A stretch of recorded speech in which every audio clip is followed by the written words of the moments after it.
किसी गांव में एक साधु रहता था। उसके नाचने से बारिश होती थी।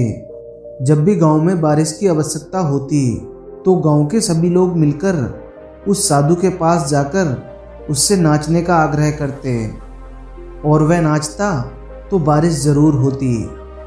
कुछ समय बाद उस गांव में 4 विद्वान महापुरुष आए।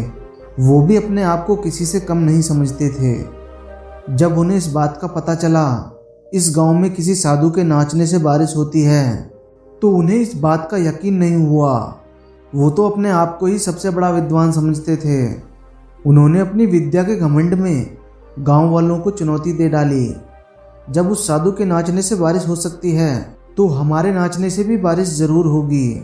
सुबह होते ही गांव वाले उन विद्वान पुरुषों को साधु की कुटिया पर ले गए और साधु को पूरी बात बताई गई।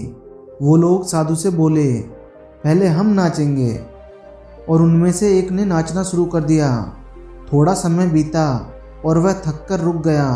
फिर दूसरे व्यक्ति ने नाचना शुरू किया। सभी ने आसमान की ओर देखा। वहाँ ना कोई बादल और ना ही बारिश के कोई आसार थे। वो दूसरा व्यक्ति भी नाचते नाचते थक कर रुक गया। इसी प्रकार बारी बारी से उन चारों ने प्रयास किया पर बारिश नहीं हुई। अब उस साधु की बारी थी। उसने नाचना शुरू किया।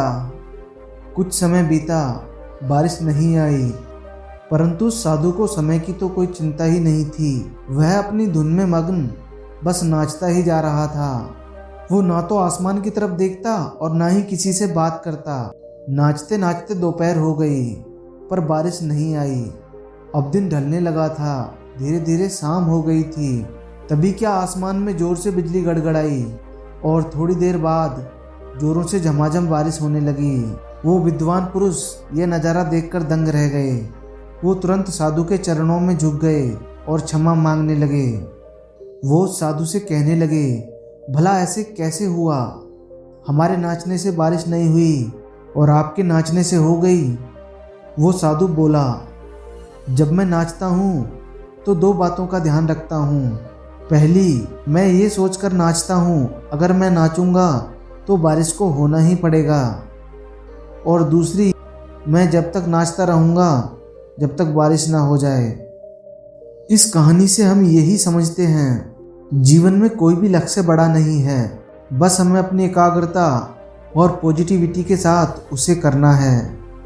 हम जिस कार्य को कर रहे हैं हमें अंदर से उसमें विश्वास होना चाहिए, तभी किसी कार्य में हम सफल हो सकते हैं।